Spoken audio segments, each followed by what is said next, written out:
Hello students, welcome to Vivekananda agriculture academy Kanpur. आज हम लोग बात करेंगे यूपी कैट रिजल्ट 2020 के बारे में। आज हमारे पास जो डेट हो चुकी है वो 3 सितंबर है और आज की डेट में यूपी कैटेट का रिजल्ट जो है डिक्लेयर हुआ है। ठीक, तो आज हम इसमें ये बात करेंगे कितनी रैंक तक सिलेक्शन आपका हो सकता है और कितनी रैंक तक सिलेक्शन आपका नहीं हो सकता है। जिन लोगों का सिलेक्शन नहीं हो सकता उनके लिए क्या यहाँ पर प्रिपरेशन टिप्स रहेगी, इस पर बात करेंगे। पहले तो हम लोग उन लोगों को बधाई देते हैं कि जिन लोगों ने अच्छी रैंक के साथ सिलेक्शन यूपी कैटेट में हासिल किया है और कहीं न कहीं उनकी ये मेहनत का फल है। और इस खुशी में एक सलाह भी देना चाहता हूँ, इस खुशी में आप ऐसा ना करें कि बहुत ज़्यादा खुश हो जाएं, क्योंकि अगर आपका एग्ज़ाम ICAR BHU देना है तो हो सकता भी आपका इसमें रैंक आया है। अगर ऐसे ही रैंक आपका ICAR BHU में आ जाए तो आपको इंडिया की टॉप यूनिवर्सिटी मिल सकती है। यूपी कैटेट इतनी कोई यूनिवर्सिटी वो बेस्ट नहीं है कि यूपी कैटेट यूनिवर्सिटी बहुत अच्छी है, ठीक है। इसके तुलना में ICAR के थ्रू आपकी टॉप यूनिवर्सिटी हैं, तो हम आपको ये सलाह देते हैं कि आप लोग उस खुशी में ज़्यादा डूबे नहीं, उस ज़्यादा खुशी ना मनाएं। आप लोग अभी और मेहनत करें थोड़ा सा, ठीक है, चीज़ों को संभालें और फिर आप इंडिया किसी भी यूनिवर्सिटी में टॉप में जा सकते हैं। ठीक, अब बात करते हैं यहाँ पर मुद्दे पर हमारी ये बात है कि जो स्टूडेंट्स बहुत ही ज़्यादा मायूस हो रहे हैं, ठीक है, कि हमारा रैंक सिलेक्शन नहीं होगा, तो हम लोग एक आपको टारगेट दे रहे हैं कि इतना रैंक अगर होगा तो सिलेक्शन आपको हो जाएगा। और अगर नहीं भी होता है तो आपके पास ऑप्शन इतने सारे बहुत सारे हो सकता है। अभी आपका BHU एग्जाम बाकी है, ICAR एग्जाम बाकी है, तो अगर आप इधर नहीं निकल पा रहे हैं आप मेहनत कर लें थोड़ा सा और, ठीक है। चूँकि आपने सिलेबस खत्म कर लिया है, सेम सिलेबस BHU में भी है, तो BHU में केवल आपके मेंटल एबिलिटी 25 क्वेश्चंस होते हैं। अब आप पूरा फोकस मेंटल एबिलिटी पर कर लें तो हम सिलेक्शन BHU में पा सकते हैं। BHU की फीस कहीं न कहीं यूपी कैटेट से बहुत कम है, बहुत कम, आप मान नहीं सकते हैं। इतना तो जियो को रिचार्ज भी नहीं होता एक साल का जितनी फीस यूपी BHU की है। ठीक, 2700 फीस है केवल BHU की, आप समझेंगे नहीं तो एग्जाम क्वालिफाई कर सकते हैं, आप बिल्कुल घबराएं नहीं। तो हम लोग यहाँ पर बात करते हैं अब उसके बारे में। देखिए, एक मैंने डाटा स्टोर किया है कि किस यूनिवर्सिटी में टोटल कितनी सीट है। अच्छा, एक बार सवाल ये आप लोगों के, सर वेटनरी के लिए बच्चे काफ़ी परेशान थे। आज वेटनरी के लिए मुझसे मेरे पास काफ़ी ज़्यादा कॉल आई हैं कि वेटनरी के लिए जो है सर कितना रैंक तक जा सकता है। हम लोग वेटनरी के बारे में बात कर लेते हैं। पहले हम लोग बात कर लें, हमारे यूपी कैटेट में 4 यूनिवर्सिटी हैं। ठीक, नंबर जो 1 पर है वो कानपुर है, CSA कानपुर, चंद्रशेखर आजाद, ठीक है।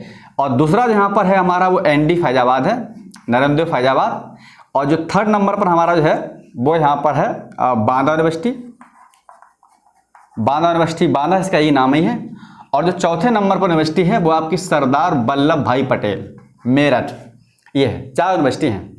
4 यूनिवर्सिटी इस क्रम में पेपर कराती हैं, ठीक है। अभी हमारा CSA करवाया है, अगले साल हमारा इसका नंबर आ जाएगा, इस तरीके से क्रम चलता रहता है, ठीक है। फिर आ जाएगा यहाँ पर बांदा, फिर ND, फिर इस तरीके से एग्जाम कराती हैं।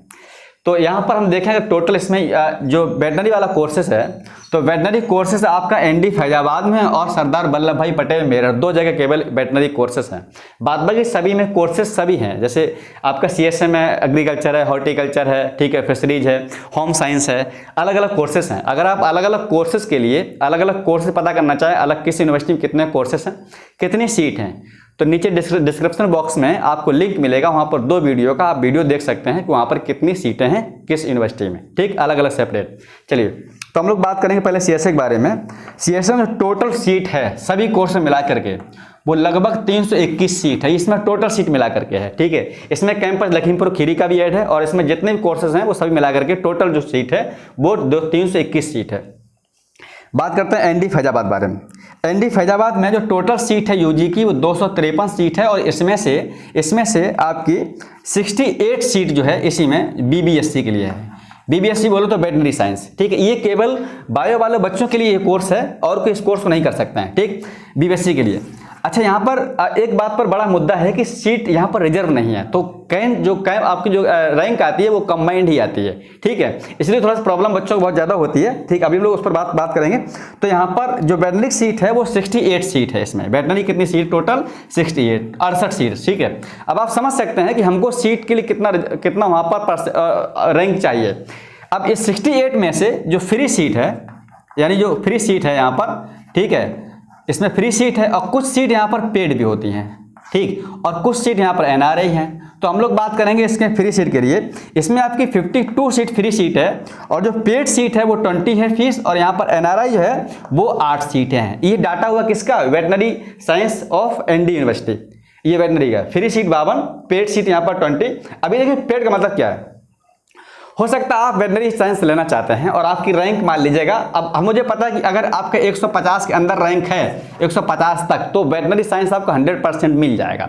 लेकिन हो सकता है अगर आपके यहाँ पर 200 रैंक है तब भी फ्री सीट मिल जाए, हो सकता है ऐसा। चूंकि जिन बच्चों का वेटनरी में हुआ एक ऐसा ऑप्शन उसका हो सकता है नीट MBBS में अच्छे कॉलेज में हो गया, एम्स में हो गया, कहीं पर टॉप उसमें मेडिकल कॉलेज हो जाता है तो वो यहाँ सीट खाली करके चला जाता है। तो जो आगे जो सीट होती है वो चला आता है फ्री सीट पर। फिर भी बावजूद मान लीजिए आपका फ्री सीट में इतना रैंक तक हुआ है और आपकी रैंक 250 रैंक है, हमने फर्स्ट काउंसलिंग में ही पेड सीट में फॉर्म भर दिया तो हो सकता है आपको 250 रैंक तक पेड सीट मिल जाए, हो सकता है 200 रैंक तक पेड सीट मिल जाए। यहाँ पर आपको 70,000 रुपए एक्स्ट्रा देने पड़ते हैं फीस के अलावा पेड सीट के लिए, ठीक। तो अच्छा, इसमें अगर पेड सीट पाते हैं इसमें कोर्सेज में BSc एग्रीकल्चर में तो यहाँ पर इसका रेट होता है वो आपको 50,000 रुपए एक साल का एक्स्ट्रा देना पड़ता है पेड सीट में, ठीक है। ये वापस नहीं होता है, मतलब स्कॉलरशिप के रूप में। बाद बाकी जो आप फीस देते हैं वो करीब 52,000-55,000 रुपए स्कॉलरशिप में आपका वापस हो जाता है, ठीक है। तो फ्री सीट में ये होता है। तो ये हमारा एक जनरल आइडिया हो गया इसके सीट के बारे में। ये किसमें हुआ? CSA कानपुर में और ND फैजाबाद में। हम लोग बात करते हैं 3rd नंबर बांदा, ठीक है। आप ये हटा दें, इसको देख लीजिएगा, ठीक है। चलिए हम लोग बात करते हैं बांदा यूनिवर्सिटी के बारे में।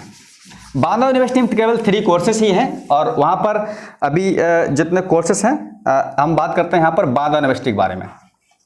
बांदा एग्रीकल्चर यूनिवर्सिटी बांदा, इसका नाम ही यही है, बांदा एग्रीकल्चर यूनिवर्सिटी बांदा, ठीक है।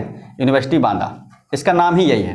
देखिए इसमें जो टोटल सीट है वो 261 सीट है सभी कोर्स में मिला के, ठीक है। BSc एग्रीकल्चर, हॉर्टिकल्चर जितने भी यहाँ पर कोर्सेज हैं 3 कोर्स केवल हैं टोटल सीट यहाँ पर। इसमें आपकी वेटनरी नहीं है, हालांकि वेटनरी साइंस यहाँ पर स्टार्ट होने की थी लेकिन अभी अपडेट नहीं हुई है, यहाँ पर तो स्टार्ट नहीं होने वाला है लेकिन अब वो आने वाले समय स्टार्ट हो जाएगा, ठीक। तो सीट संख्या बढ़ जाएगी। हम लोग बात करते हैं नंबर 4 पर सरदार वल्लभ भाई पटेल मेरठ, ठीक है। ये आपका कहाँ पर? मेरठ में है। अब इसमें जो टोटल सीट है इसमें सीट बहुत ज़्यादा है, ठीक है। इसमें ज़्यादा होने की वजह क्या है? क्योंकि यहाँ पर कुछ कोर्स अभी नए अपडेट हुए हैं, जैसे आपका इसमें फूड टेक्नोलॉजी है, ठीक है। BSc बायोटेक्नोलॉजी है, कुछ कोर्स यहाँ पर नए ऐड हुए हैं तो यहाँ पर नंबर ऑफ सीट ज़्यादा है। यहाँ पर 340 सीट है, बात भाई देखिए कहीं पर इतनी सीट नहीं है, ठीक है। अच्छा इसमें सभी कोर्स अवेलेबल हैं। इसमें टोटल सीट जो है हमारी 340 है। अब यहाँ पर बात करते हैं वेटनरी साइंस की, तो यहाँ पर टोटल वेटनरी साइंस की सीट है वो 80 सीट है यहाँ पर वेटनरी साइंस की, ठीक है। अब वेटनरी साइंस अब आप देख सकते हैं एक आपकी सीट कितनी थी 68 वेटनरी और ND फैजाबाद में, और यहाँ पर आपकी 80 सीट है तो ये हमारा कुल मिलाकर हो गया 8 से 14 148 सीट। ये टोटल सीट हमारी होगी वेटनरी साइंस के लिए। तो आपकी जो रैंक है वो 150 अगर है 100% सीट आपको रिजल्ट मिल जाएगी, ठीक है। अगर आपकी 200 रैंक तक है तो हम पेड सीट पहले भी पार में भर सकते हैं, ठीक। क्योंकि अगर हम सीट भर देंगे पेड सीट तो हमारी सीट रिजर्व हो जाएगी, ये कंडीशन होती है। अगर आप सीट पेड नहीं की और रिजर्व नहीं हुई तो हो सकता है आपको बाद काउंसलिंग में यहाँ पर सीट ना मिले। तो आप लोग काउंसलिंग जरूर कराएं। जितने भी स्टूडेंट्स हैं एग्रीकल्चर के हों, मैथ के हों, बायो के हों, रैंक आपकी कितनी भी हो तो हम उसकी काउंसलिंग के लिए जरूर तैयार रहें। हम लोग बात करें कि रैंक आप कितनी तक हो, सिलेक्शन आपको हो जाए, ठीक है। देखिए हटा दें इसको। अगर आपकी UG कंबाइंड रैंक, देखिए यहाँ पर क्या है कि आपकी जो रैंक होगी वो 3 रैंक आई होंगी। देखिए 2 रैंक आपने देखे होंगे वहां पर जो है, एक आपकी रैंक होती है UG combined rank, UG combined rank, UG combined rank, इसके बारे में बात करेंगे। इसका मतलब क्या होता है? Under graduate courses combined rank मतलब होता है इसमें PCM का भी स्टूडेंट्स होगा, इसमें PCB का भी होगा, इसमें एग्रीकल्चर का भी यानी PAG का भी होगा। सबसे बड़ी समस्या हमारा ये है कि हमारे सीट रिजर्व नहीं है। अगर सीट रिजर्व हो जाए तो हम सब लोग बहुत ही अपने अपने ही मुद्दे पर लड़ेंगे और अपनी लड़ाई में हम जीतेंगे, ठीक। इस बात पर हम भी चाहते हैं कि सीट रिजर्व होना चाहिए, इसलिए कह रहा हूँ सीट रिजर्व होना चाहिए। हो सकता है जिस स्टूडेंट्स की, मैं पिछले बता रहा हूँ, एक बच्चा मेरे यहाँ पिछले बार PCM ग्रुप में उसकी ऑल ओवर यूपी में 12 रैंक थी। आप देखिएगा मैथ ग्रुप में उसकी 12 रैंक है अपने ग्रुप में, मैथ ग्रुप में, और उसकी जो कंबाइंड रैंक थी उसकी रैंक थी ये शायद 2600 रैंक थी। साजिद अली नाम है, इस समय मेरठ में पेड सीट पर है, ठीक। बहुत बच्चे मेरे मेरठ में पिछले 12 साल से हैं, पिछले करीब 10 से 12 बच्चे जो है लगातार मेरठ में ही पिछले साल हैं, ये पिछले 80 कई बच्चे फ्री सीट में वहाँ पर। तो अब आप समझ लीजिए उसकी रैंक मैथ ग्रुप में 12 रैंक है, आसान नहीं होता मैथ ग्रुप में, 1 साल बच्चा पढ़ा हुआ है वो, और इसकी कंबाइंड रैंक यहाँ पर अगर उसकी सीट रिजर्व होती है कि मैथ में इतनी 12 सीट हैं तो हो सकता है उसका CSA कानपुर में ही हो जाता, ये चीज़ है। अच्छा कई बार इस बार जैसे पेपर बहुत टफ आया है तो इस बार जो बच्चे एग्रीकल्चर वाले हैं उनका पेपर बहुत ख़राब हुआ है। फिजिक्स का, केमिस्ट्री का, मैथ का, बायो का, वो पेपर रख दिया उठा करके जो बीएससी थर्ड ईयर में आता था। कहीं न कहीं चीज़ें गलत हो रही हैं, ठीक, हम भी चाहते हैं। अब आप देखते हैं कि एक आपका स्टेट है बिहार। बिहार में क्या 50% सीट एग्रीकल्चर की रिजर्व है, 50 में से 25% बायो वाला, 25% मैथ वाला। तो हम चाहते हैं कि सीट यहाँ रिजर्व हो तो हमारी ये जो रैंक आ रही ना, ये इतनी गड़बड़ नहीं होगी, हर कोई उसमें लड़ेगा। हो सकता है कि हमारी रैंक 10 ही आए, तो हम ये तो पता करेंगे मेरे पास 10 ही रैंक थी, अपने में सिलेक्शन नहीं हुआ, तो उसमें हर किसी के लिए है, वो सभी के हद से उसमें जो है सभी के फायदे की बात है, ठीक है। तो यहाँ पर सबसे बड़ी समस्या ये सीट रिजर्व नहीं है। तो हम लोग बात करेंगे अब यहाँ पर आपकी रैंक यहाँ पर होगी। अगर आपकी यूजी कंबाइंड रैंक 2000 तक है तो आप लोग बिल्कुल भी सिलेक्शन की चिंता ना करें। मैं एग्जाम्पल बता रहा हूँ, पिछले साल केस बता रहा हूँ। एक लड़के का नाम है शोभित, वो लड़का हमारा जो है मेरठ में है और उसकी रैंक जो है 2200 थी। अब देखिए कहानी, उसने कहा सर सिलेक्शन नहीं होगा। हमने कहा बड़ा मुश्किल है, फ्री सीट नहीं मिलेगी, आप पेड सीट ले लो। उसने क्या किया, पेड सीट ले लिया मेरठ में इसमें, ठीक। और 1 महीने बाद जब काउंसलिंग हुई तो वहाँ पर कुछ बच्चे मेरठ से अपना सीट छोड़ करके भागे। तो जब वो सीट अपनी छोड़ते हैं तो उसको सीट यहाँ पर जो आपकी पेड सीट थी, तो पेड सीट से आकर के वो बच्चा फ्री सीट में आ गया। अब आप समझ सकते हैं किस्मत कितना अच्छा काम करती है। तो अब किस्मत उसको नहीं बोला जाएगा, उसने यहाँ पर मेहनत किया है। उसने क्या किया, हर एक काउंसलिंग को अपडेट किया, हर एक काउंसलिंग पार्टिसिपेट किया है, काउंसलिंग को वेट किया। अगर पहले हम सोच लेते कि हमारी पेड सीट मिल गई, अब फ्री सीट नहीं चाहिए, उसने कोशिश किया, ठीक, तो उसको फ्री सीट 2200 में मिल गई। तो कुल मिलाकर के हमारा ये है, अगर आपकी रैंक इतनी तक है तो आप 100% आप सिलेक्टेड हैं, आप परेशान ना हो, बिल्कुल भी आपका सिलेक्शन हो सकता है। लेकिन काउंसलिंग बहुत ही जरूरी है, ठीक। हम लोग काउंसलिंग अपलोड देते रहेंगे। अच्छा, अब यहाँ पर कुछ बच्चे बात ये करेंगे सर हमारी 2500 रैंक है, हमारी 2800 रैंक है, तो आगे वाला भी इसका इंतजार करे, आपका सिलेक्शन भी हो सकता है। ऐसा नहीं कह रहे हैं कि इसके बाद बस सिलेक्शन नहीं हो सकता है। जब 2225 वाला ले सकता है तो आपका भी हो सकता है, ठीक। आप बिल्कुल भी ये ना सोचें कि हमने इतना बना दिया है। हम इसलिए कह रहे हैं ताकि यहाँ के जो अंदर लोग हैं वो काफ़ी दुखी होंगे कि हमारी रैंक इतनी है, सीटें यहाँ पर इतनी नहीं है, ठीक है। अब देखिए मैं एक देता रहा हूँ, चारों यूनिवर्सिटी में जो टोटल सीट है वो 1175 सीट है, चारों यूनिवर्सिटी, मतलब वेटनरी साइंस छोड़ करके, एग्रीकल्चर, हॉर्टिकल्चर, डेयरी, फूड सब मिला करके। तो कहीं ना कहीं इसमें से ऐसे बच्चे होते हैं लगातार कम से कम, नहीं तो मुझे लग रहा है लगभग 500 से लेकर के 700 बच्चे तक ऐसा बच्चा होता है जो केवल बायो का बच्चा होता है। अब ये बच्चा यहाँ से एग्रीकल्चर नहीं लेता, वो केवल फॉर्म भरता है वेटनरी साइंस के लिए। अब बच्चे कुछ बीएससी एग्रीकल्चर अच्छे यूनिवर्सिटी में पाते हैं, वो एडमिशन ले लेते हैं। तो जब ये लोग सीट छोड़ते हैं तो सीधा एकदम से टारगेट वहाँ से गिर करके 1000 रैंक तक आ जाता है। तो आप ये ना सोचते मेरी 1000 रैंक है, 1200 रैंक है, 1500 रैंक है, आप सिलेक्शन बिल्कुल हो सकता है। आप काउंसलिंग जरूर करवाइएगा, इस बात को हम जो है जरूर आपसे कहेंगे, ठीक है। तो ये चीज़ें हैं इसके अपडेट के बारे में, ठीक है। अब यहाँ पर ये रैंक आती है। अच्छा, एक आपकी आई हुई ग्रुप रैंक, एक आपकी होगी ग्रुप रैंक। एक ग्रुप रैंक होती है, ग्रुप कैटेगरी रैंक होती है, ठीक। कैटेगरी वो डिपेंड नहीं करती है ना ग्रुप रैंक, लेकिन ये रैंक यहाँ पर डिपेंड करती है। चूंकि जितने भी सीटें रिजर्व होती तो अलग रैंक आती, ठीक है। सीटें रिजर्व है नहीं तो रैंक कंबाइंड ही बनती है, ठीक है। एक आपकी आई हुई ग्रुप यहाँ पर group rank, group category rank, ठीक। अब ग्रुप कैटेगरी रैंक क्या है, जैसे मान लो हो सकता है आप जनरल कैंडिडेट हैं तो जनरल में हो सकता है आपकी रैंक यहाँ पर जो है हो सकता है यहाँ पर आपकी जनरल रैंक जो है वो 200 हो और कंबाइंड रैंक यहाँ पर इतनी हो। तो इसका मतलब जनरल में 200 रैंक, मतलब आप समझ रहे होंगे जो आपके जनरल कास्ट लोग हैं उसमें आपकी 200 पर है। ऑल ओवर जो रैंक है वो आपकी 2000 है। तो हमें ऑल ओवर पर लड़ना होगा ना कि यहाँ पर रैंक, ठीक। तो ये चीज़ यहाँ पर डिपेंड करती है, इसको हटा दें हम लोग। तो ये हमारी कहानी हो गई रैंक को लेकर के, चारों यूनिवर्सिटी सीट को लेकर के, ये सब चीज़ें। फिर भी कोई प्रॉब्लम अगर हो तो आप मुझे कमेंट जरूर करें कि हमारी कितनी रैंक है, कितनी ग्रुप रैंक, कितनी कंबाइंड रैंक, हम वहाँ पर अप्लाई करके आपको जो है जरूर बताएंगे, ठीक। अच्छा, अब हम लोग बात कर लेते हैं कुछ ऐसे विद्यार्थी जिनकी रैंक 2000 के ऊपर है।